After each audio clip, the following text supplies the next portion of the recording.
Kaya alam ninyo, kapag palaging lumalaban ang inyong puso sa mga nangyayari sa inyong buhay, at ang gusto natin palagi yung maginhawa, yung maayos, at okay ang lahat, baka may problema tayo sa kababaang loob.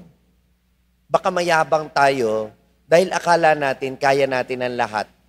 At kapag kontrolado natin ang lahat, ang masusunod na lang ay kung ano yung gusto natin according to our convenience, according to our references, according to our preferences. At hindi ganyan si San Lucas, hindi ganyan ang nais ng Panginoon. Kaya sabi niya, huwag kayong magdala ng kahit na ano, so that we can be less and less dependent on ourselves, and we can become more and more dependent on God. Dahil ang puso ng isang dukha ay hindi lang umaasa sa kanyang sarili, kundi umaasa sa Diyos. Pwede kang mayaman, marami kang bagay na kayang bilhin at masasabi mong lahat ng bagay kaya mo nang kontrolin dahil may pera ka, pero hindi. Alam mong kailangan mo pa rin ng tulong ng Diyos kasi may mga bagay na alam mo hindi rin mabibila ng pera mo gaano man kadami ito.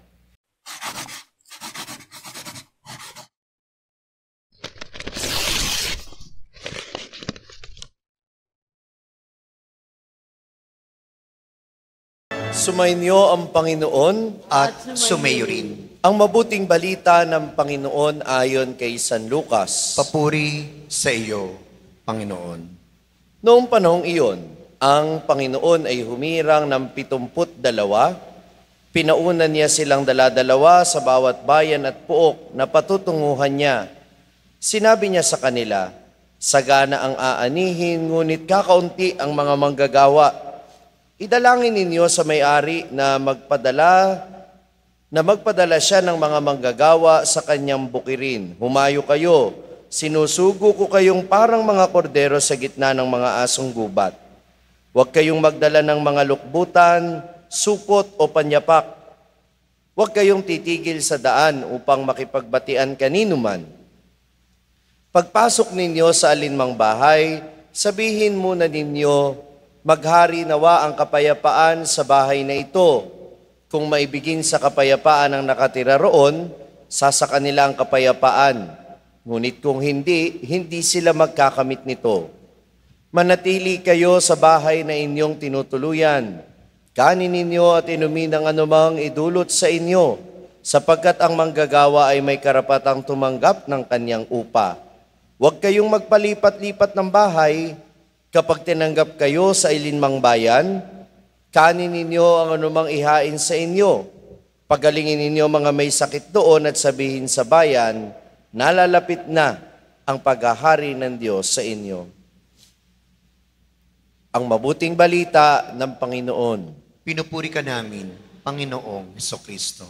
Magsiupo na po ang lahat. Magandang umaga po sa inyong lahat. Magandang umaga. Pagbati natin sa lahat ng mga nakasubaybay sa pamamagitan ng live streaming. Sa atin pong pambungad na panalangin ngayon sa misa, sinasabi ang madalas na obserbasyon at pagtingin kahit ng mga dalubhasa sa banal na kasulatan tungkol sa Ebanghelyo ni San Lucas, na ito ay Gospel of the Poor o ang Ebanghelyo ng mga dukha. Dahil sa Ebanghelyong ito, mababakas natin ang natatanging pagtingin ng Diyos sa mga dukha. At kahit ang mga makahalagang tauhan sa buhay ng ating Panginoong Hesukristo ay ipinapakita yung kanilang pagpanig o pakikiisa sa mga dukha. At kahit si San Lucas mismo, sa kanyang buong buhay, masasabi natin, hindi lang nangaral tungkol sa mga dukha, hindi lang siya nangaral para sa mga dukha, hindi lang niya pinakita si Jesus na nakikiisa sa mga dukha. Siya mismo merong isang pusong dukha. Ano po ba ang ibig sabihin ng pusong dukha? Una, ang pusong dukha ay hindi mo naman kinakailangan na maging salat sa kayamanan. Pero ang isang pusong dukha, sagana sa kababaang loob. Mababakas natin sa Ebanghelyo ni San Lucas, bidang-bidang mga taong mabababa ang loob. Si Simeon at si Ana na mababasa natin kay San Lucas na naghihintay sa pagdating ng Panginoon. Yung kanilang paghihintay ng matagal na panahon na hindi sila nagmamadali, hindi sila nagrereklamo sa Panginoon, yun ay kababaang loob. Si Maria, nung siya'y batiin ng anghel, how did she identify herself? Ako'y alipin ng Panginoon. Alipin. Tayo nga ngayon, hindi naman tayo papayag na magpatawag ng alipin. Di ba? Pero si Maria, ano ang turing niya sa kanyang sarili? Taglay ang kababaang loob, ako'y alipin ng Panginoon. Mangyari sa akin ang sinabi mo. At si San Jose, na modelo ng mga ama at modelo ng kalalakihan, paano niya ipinakita yung kanyang kababaang loob? Na nung natagpuan nila si Jesus, matapos na ito'y mawala sa kanilang piling, nang matagpuan nila si Jesus sa templo, ano ang sabi ng kanilang batang anak? Hindi nyo ba nalalaman na ako'y dapat nasa bahay ng aking ama? Abe, kapag karaniwang tatayan, siguro sabihin, sasampaling kita dyan. Yung sinasabi mong, hindi ka dapat ako'y dapat nasa bahay ng aking ama. Ako, tatay mo ah. Hindi.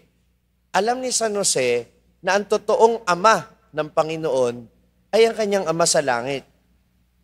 Hindi siya umimik. Tanda ng kababaang loob na mas nauuna siyang umunawa kaysa magalit. Mababang loob kasi hindi siya nai-intimidate.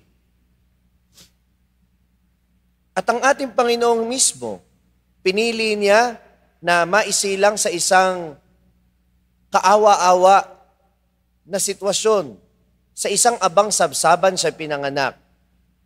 Kaya hindi lang siya mababang loob, nakiisa talaga siya sa mga dukha. Kaya hindi ka magtataka kung bakit ang Panginoon mismo hindi naghangad na magkaroon ng sarili niyang bahay. Kaya nga ang sabi doon ang anak sabi sa Ebanghelyo, di ba? Nung may gustong sumunod sa kanya, ano ang warning niya? Abay, ako mismo, wala akong sariling tuluyan, wala akong sariling lugar para mapagpahingahan ang aking ulo. Sapagkat si Jesus, nasanay siya sa buhay ng mahirap. At ano ang maganda nang nasanay ka sa buhay mahirap? Tanong niyo sa akin ano?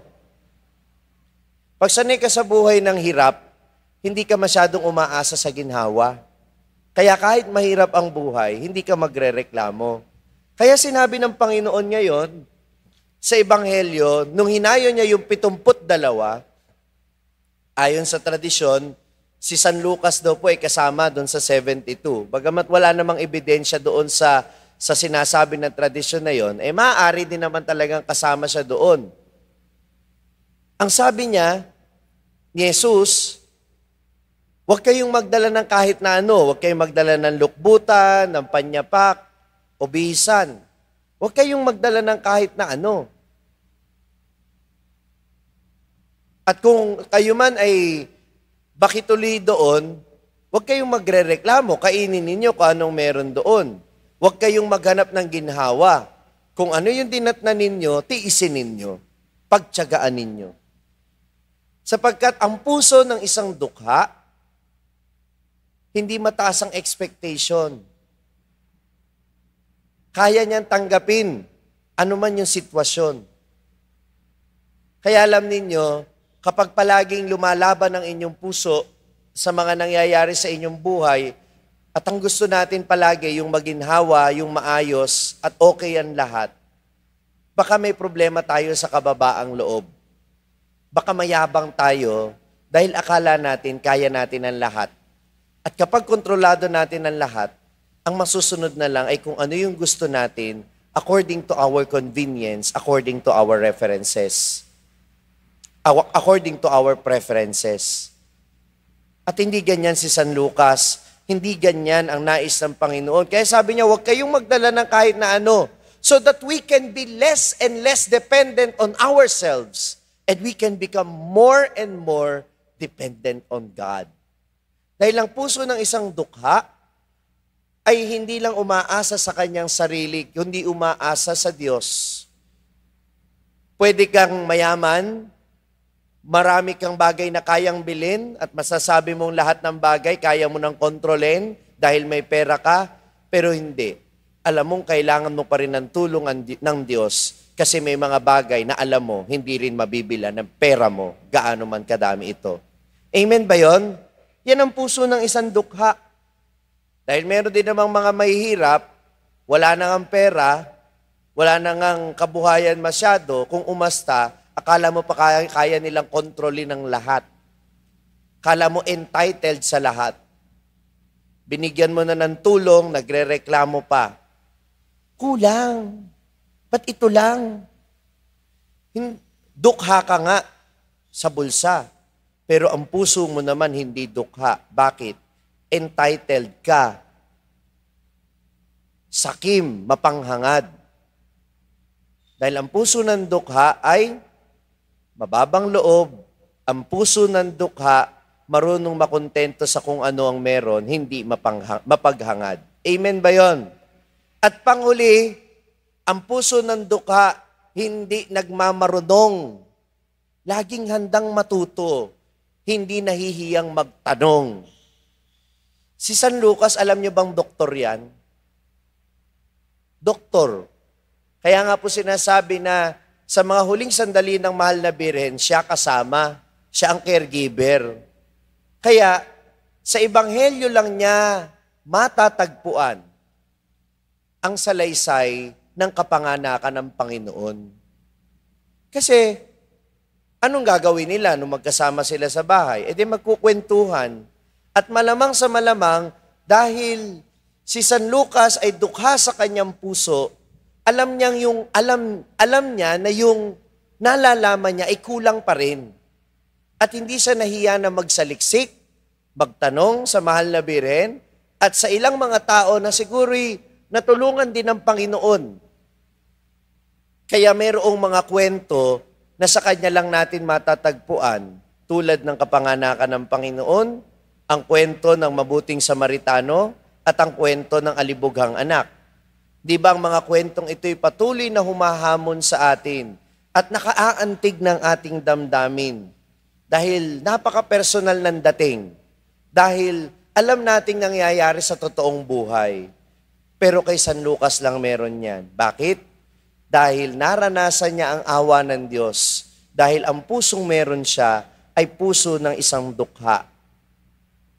Hindi nagmamarunong, kaya marunong magtanong. At natututo mula sa karanasan ng iba.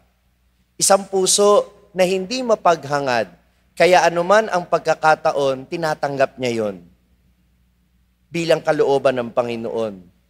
At higit sa lahat, ang pusong ito, kagaya ng puso ni Maria, ni San Jose, at ng ating Panginoong Jesucristo, ay mababang loob, hindi nagmamalaki.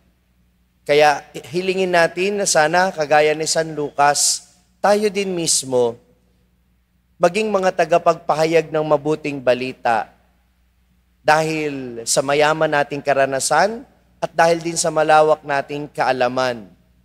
At sana, huwag tayong maging mayabang. Yung iba, kapag sinabi mong magpahayag ng mabuting balita, ang feeling nila palagi silang mas marunong kaysa sa iba. That's not the attitude of Saint Luke.